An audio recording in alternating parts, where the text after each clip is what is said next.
And welcome back to SP.Channel, guys. Today we're joined by Brother Tate, all-around Mandela expert, all-around great guy. Today we're going to discuss some of our theories we have about how the Mandela effect may be affecting your reality and how it ties in to our everyday lives. Brother Tate, do you have anything to say to the people? What's up, guys and girls? How y'all doing out there in the internets or interwebs? The Mandela effect is what happens when someone has a clear memory of something that never happened in this reality. Many of us remember the exact same events with the exact same details. However, our memories are different from what's in history books, newspaper, media, archives, and so on. This isn't conspiracy we're talking about. This isn't false memories. Many of us speculate that parallel realities exist, and we've been sliding between them without realizing it. The question that I present to everyone, is OCD a side effect of the Mandela effect itself? Is OCD a form of sensitivity to these changes? What is OCD and how does OCD tie into the Mandela effect? According to definition, obsessive-compulsive disorder, or OCD, is an anxiety disorder in which people have unwanted and repetitive thoughts, feelings, and ideas, sensations, obsessions, or behavior that make them feel driven to do something compulsively. Often, the person carries out the behaviors to get rid of the obsessive thoughts, but this only provides temporary relief. What do you think, Brother Tate? Is OCD somehow connected to the Mandela effect? Is the Mandela effect the cause of OCD? Are people with OCD sensitive to these changes that have been transpiring? Me personally, I think that within everybody's lives, we like a certain amount of structure. We like things nice and neat so we can categorize and label each and everything and put it in its place. We like order. Now, if the order of something is off, our brains automatically go into an alert to tell us that something is off. With shifting between parallel dimensions, Earths, worlds, universes, each time we shift, there's little details that are off. And this alerts the brain, hey, there's something going on. We need to figure out what's going on. Yeah. So I think it's very well connected. We have theories of energies that extend beyond our universe, such as dark energy, the Higgs field, neutrinos themselves. Is it possible that quantum entanglement may somehow cause certain individuals to become aware of their parallel counterparts? Is OCD a form of interaction between those individuals and the multiverse itself? It could very well be, SP. If you have 5 versions of yourself that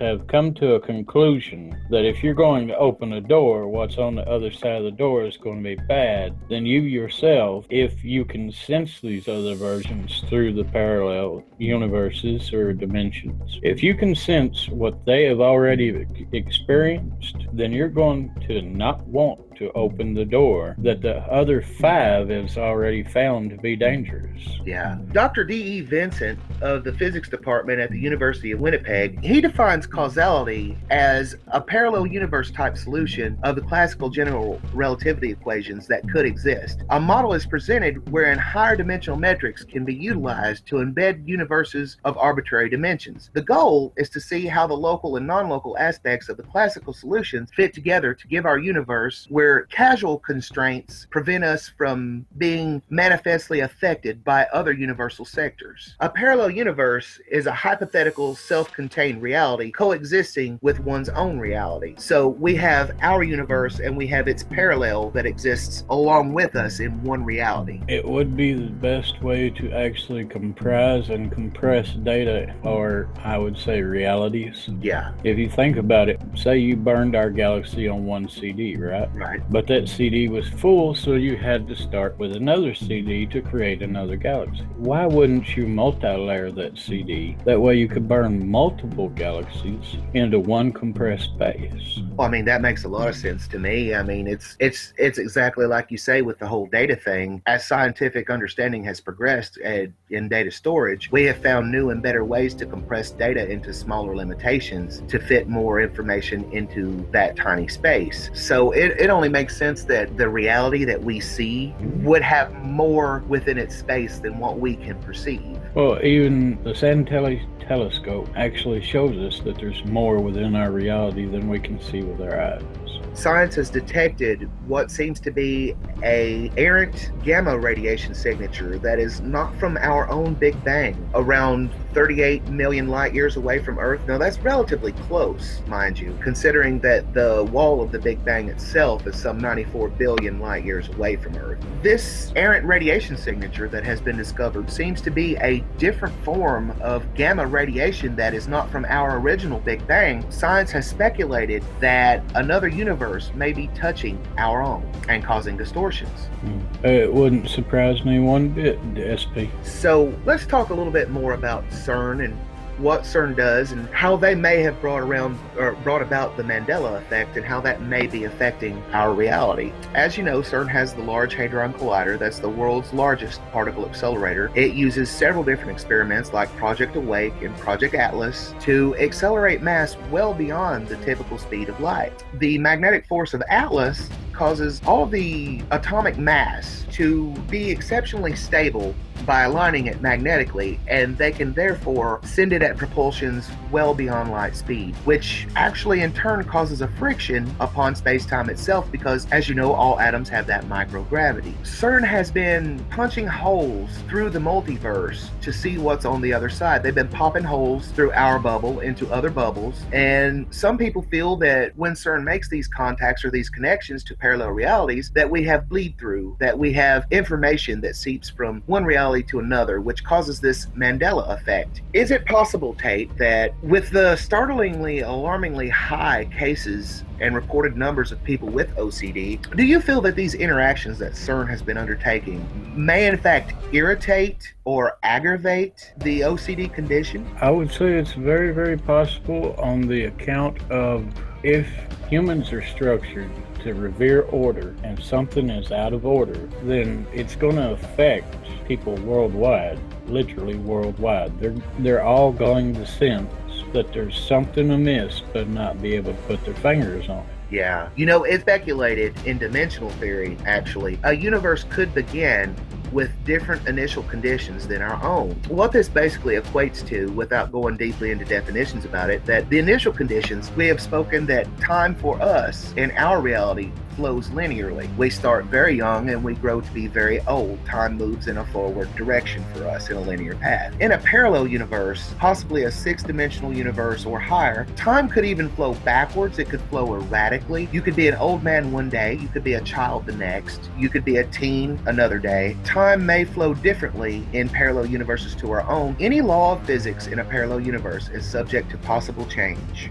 Oh yeah. I speculate that Cern's interactions with space-time may not be just with one universe that is parallel to ourselves. I feel that they may be trying to pop bubbles all over the multiverse, and I feel that our universe may have bleed through from countless other realities. What do you think, Brother Tate? Well, to put it in the simplest analogy that I can put it in, take our universe and think of it as a glass, right? Mm-hmm. Okay, the next universe beside of us may be more like a paper bag. You're not going to hold water in a paper bag, so therefore the physics of that universe are not going to be the same as ours.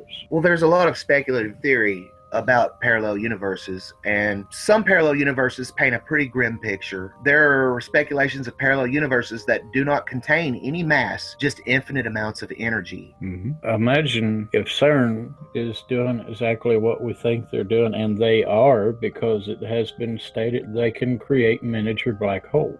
What if Cern is trying to tap into a parallel reality as a source of free energy? That they're trying to tap into the multiverse's battery. If you look at it, that's what they're doing with the mass production of antimatter that they're already creating. If you consider the energy that they have to spend to puncture a hole through space-time to a parallel reality, if they could puncture a hole into a reality that is brimming over with energy, the bleed-through, of course, would be pure free energy from the multiverse. If you have a parallel dimension that is nothing but energy and has no mass, what information could seep through but energy? As you know, we have the Higgs field. If it's pure energy pushing through over to here, it may create mass.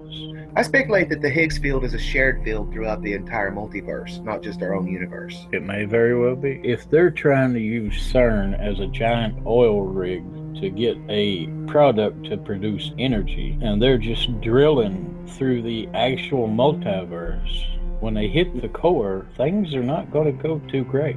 Well, you have to consider, it would be considered a failed experiment if an experiment didn't wield something beneficial. If it doesn't at least create usable data, then it is a failed experiment. Exactly. So what I'm saying is, with the money that they have to spend to keep Cern functioning, you would assume that one would realize they're not out there digging through the dirt to find more dirt. They're digging for gold, brother. Ain't we all, though? Ain't we all? I would assume that there is definitely a reason beyond just, oh, we want to see if we can do it. There has to be a justified reason that is beneficial. I would like to bring up obsessive-compulsive disorder, possibly Cern and the Mandela effect. Is it possible that, as I was saying before, that these scientific operations that Cern is doing may be causing general issues with our own reality because of its contact or quantum entanglement with other realities? And is it this interaction with parallel realities that some people with obsessive-compulsive disorder may be triggered by, possibly? Yeah, I would say that they are warned or cautionary of certain things or certain outcomes by their quantum entangled duplicates through the parallel universes. Yeah. Take, for example, a large amount of adults have reportedly said that they have had deja vu at least once in their life, right? Of course. Well, think about it. Maybe that is our quantum entangled selves telling us that we need to make that certain choice at that certain point in time, or the outcome will be unfavorable. I never thought about it like that, but I guess deja vu could somehow be connected. Do you feel that there's any correlation between deja vu and OCD? Yeah, I mean, there's no way that there couldn't be, because we like order in our lives. If everything's chaotic all times, we can't handle it. It stresses us out. Yeah. Do you have any closing comments for the people, Brother Tate? Yeah, somewhere out there in a parallel universe, I am doing things that I cannot speak of. I'll see you guys later. I want to thank you guys for joining us at SP.Channel. Remember, if you like what we do this to entertain you, to keep you informed. Don't forget to leave a like, comment, and subscribe. We really appreciate it. Thank you guys, each and every one, for coming. Thank you.